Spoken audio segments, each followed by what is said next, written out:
Semester 2 में आज मैं चर्चा करूंगी द्विवेदी युगीन काव्य पर। द्विवेदी युग से पहले भारतेंदु युग में काव्य का स्वरूप स्थिर नहीं हो पाया था। काव्य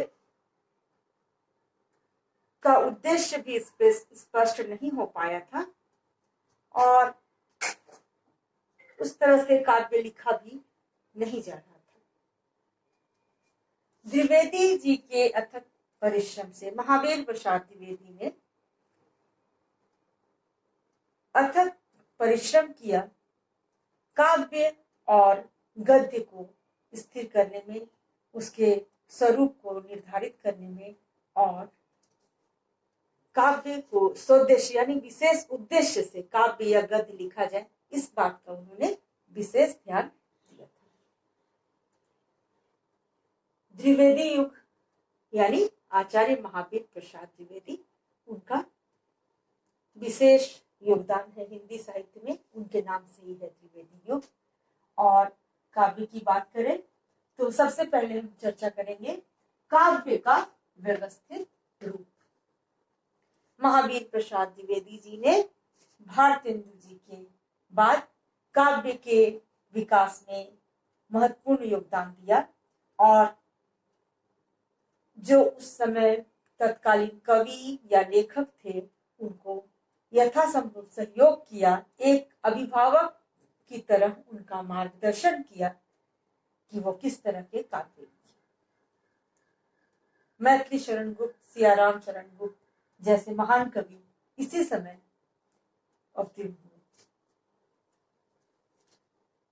सरस्वती पत्रिका का विशेष योगदान है। ये सरस्वती पत्रिका के संपादक थे और एक संपादक के रूप में उन्होंने महत्वपूर्ण भूमिका निभाई और लोगों को दिशा निर्देश दिया। काव्य का क्या उद्देश्य होना चाहिए, किस तरह से लिखा जाना चाहिए, यह सब द्विवेदी युग की ही देन है। द्विवेदी युग की दूसरी विशेषता है खड़ी बोली में पद्य। खड़ी बोली में पद्य भारतेंदु युग में भी लिखा जा चुका था, लेकिन द्विवेदी जी के प्रयास के फलस्वरूप उन्होंने तत्कालीन कवियों को जो परामर्श दिया, जो प्रेरित किया, प्रेरणा दी, उसके फलस्वरूप खड़ी बोली में पद्य की रचना अच्छी तरह से होने लगी और अयोध्या सिंह उपाध्याय हरिऔध के प्रिय प्रवास को खड़ी बोली का महाकाव्य कहा जाता है। खड़ी बोली का प्रथम महाकाव्य प्रिय प्रवास, जिसे अयोध्या सिंह उपाध्याय जी ने लिखा है, उन्हें कहा जाता है। इनकी अन्य रचना है वैदेही वनवास, रस कलश, बोलचाल इत्यादि। तो खड़ी बोली में पद्य लेखन की शुरुआत हो गई और इसके बाद तो बाढ़ सी आ गई। माखनलाल चतुर्वेदी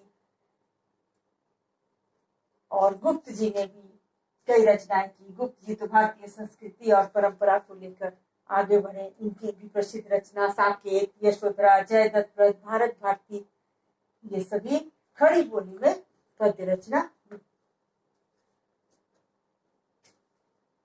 तीसरी विशेषता हम देखते हैं देशभक्ति की प्रबल भावना इन कवियों के हृदय में देखी जा सकती है, इन कवियों की रचनाओं में है, क्योंकि यह समय की मांग भी थी। उस समय अंग्रेज हमारे देश को लूट रहे थे, हमें गुलाम बनाए थे, भारत माँ जंजीरों में जकड़ी हुई थी। इस समय के कवियों ने अपनी जोरदार वाणी में, ओजपूर्ण वाणी में देशभक्ति परक रचनाएं की। माखनलाल चतुर्वेदी की एक प्रसिद्ध कविता है, आप लोग बहुत पहले से इसको जानते होंगे, पुष्प की अभिलाषा।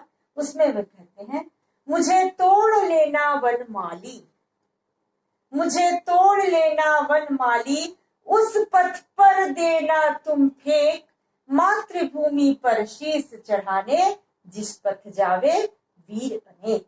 फूल की एकमात्र इच्छा है कि वह वीरों के पैरों द्वारा कुचला जाए तो उसका जीवन सार्थक हो जाए। वह न राजा को समर्पित होना चाहता है, न ईश्वर के चरणों में समर्पित होना चाहता है। बस फूल की एकमात्र इच्छा है, यही है कि हमें वीर गति को प्राप्त होने वाले देश भारत माँ के चरणों में अपने शीश को गवा देने वाले उन बलिदानों के पैरों से रोंदा जाए, तभी मेरा जीवन सार्थक हो जाएगा।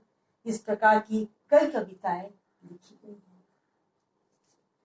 इसी देशभक्ति में हम जोड़ सकते हैं जयशंकर प्रसाद, जिन्होंने अपने नाटकों में भी देशभक्ति की भावना को दिखलाया है। वे एक जगह कहते हैं, हिमाद्रि तुंग श्रृंग से प्रबुद्ध शुद्ध भारती, हिमाद्रि तुंग श्रृंग से प्रबुद्ध शुद्ध भारती, स्वयं प्रभा समुज्ज्वला स्वतंत्रता पुकारती। इस तरह की वाणी, ओजपूर्ण वाणी हम द्विवेदी युगीन कवियों में देख सकते हैं। निराला, आप लोगों ने नाम सुना होगा, सूर्यकांत त्रिपाठी निराला।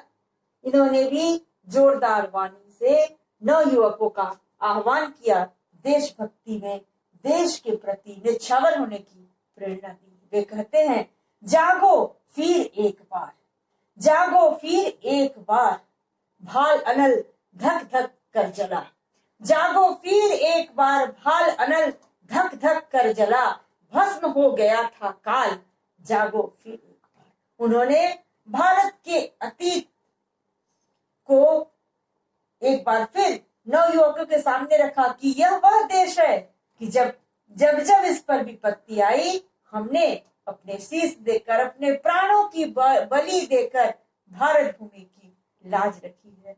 तुम भी उसी भारत भूमि की संतान हो। इसीलिए अन्यत्र वह कहते हैं,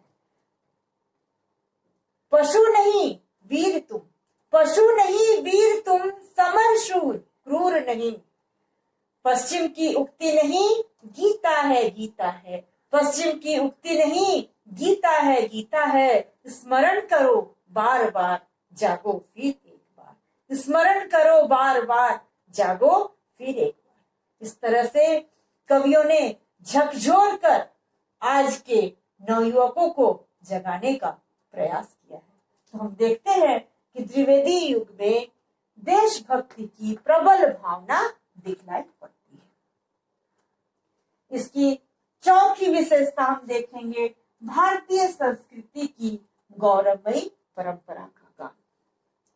द्विवेदी जी को स्वयं भी भारतीय संस्कृति से अगाध प्रेम था।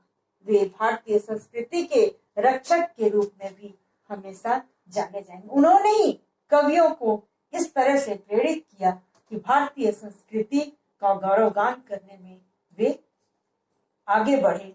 और इस कोटि में जो सबसे पहले कवि आएंगे वे हैं मैथिली शरण गुप्त, जिन्होंने भारत की गौरवमयी परंपरा को आगे बढ़ाने में अपने काव्य में महत्वपूर्ण स्थान दिया। उनकी प्रसिद्ध रचना है साकेत, यशोधरा, जयद्रथ वध, भारत भारती, विष्णु प्रिया, पंचवटी, द्वापर, जय भारत। इन्होंने सभी रचनाओं में भारतीय संस्कृति की अक्षुण्ण परंपरा को, भारतीय संस्कृति की विशिष्टता को सामने रखा है। मैथिली शरण गुप्त ने भारत भूमि को देवलोक की भी संज्ञा दी है।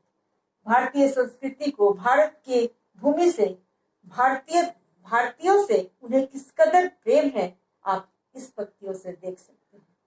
देखो हमारा विश्व में कोई नहीं उपमान था, देखो हमारा विश्व में कोई नहीं उपमान था, नर देव थे हम और भारत देवलोक समान था, नर देव थे हम और भारत देवलोक समान था। हम नरों में देव थे और भारत देवलोक था। यह थी हमारी भारत की भूमि, यह दार्शनिकों की भूमि, ऋषि मुनियों की भूमि, यह पवित्र पावन भूमि। इसी को याद दिलाते हुए मैथिली शरण गुप्त जी ने और अन्य कवियों ने भी भारतीय संस्कृति की गौरवमयी परंपरा को बनाए रखने का यथासंभव प्रयास किया है।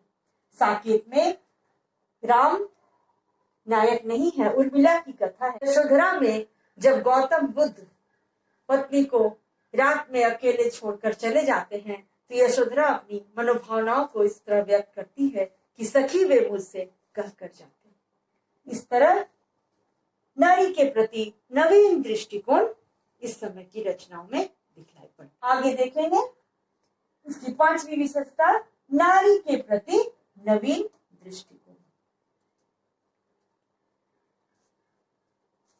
इससे पहले भारतेंदु युग में नारी पर विशेष बात नहीं लिखी गई। रीति काल में तो नारी बस सौंदर्य या वस्तु बनकर रह गई थी।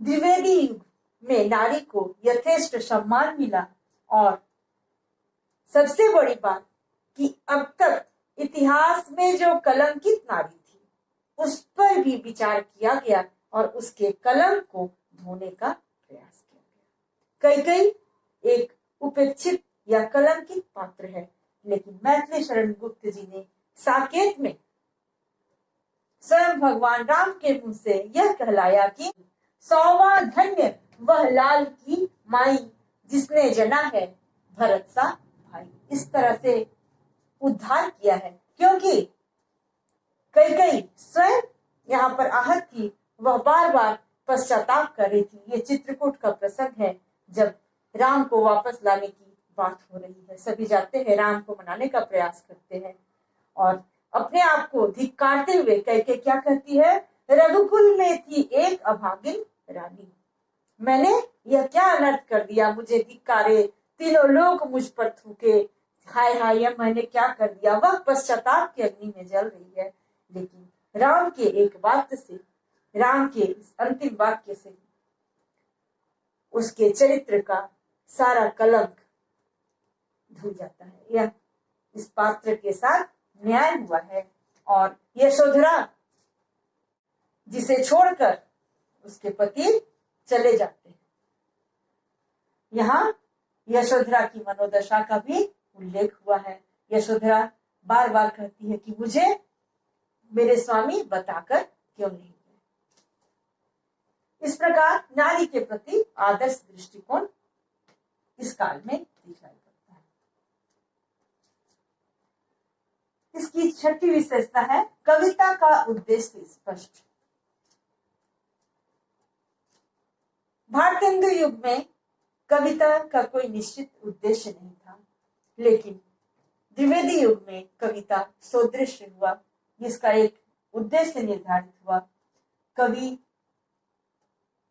कुछ परिवर्तन चाहते थे, इसीलिए ऐसी बात आई कि कवि कुछ ऐसी तान सुनाओ, कवि कुछ ऐसी तान सुनाओ जिससे उथल पुथल मच जाए।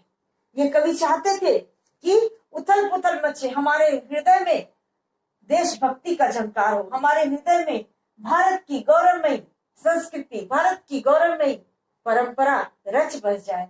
यही भावना के साथ, इसी उद्देश्य के साथ कवियों ने अपनी रचनाएं की। तो हम एक बार फिर से दोहरा दे, द्विवेदी युगीन काव्य की विशेषता, काव्य का व्यवस्थित रूप स्थिर हुआ, खड़ी बोली में पद्य की रचना हुई, देशभक्ति की प्रबल भावना इस समय दिखलाई पड़ी, भारतीय संस्कृति की गौरवमयी परंपरा इस समय के काव्य में दिखलाई पड़ती है, नारी के प्रति नवीन दृष्टिकोण द्विवेदी युग की देन है और कविता का एक उद्देश्य निश्चित हुआ है। आशा है आप लोग द्विवेदी युगीन काव्य को समझ गए होंगे। आज के लिए इतना ही, धन्यवाद।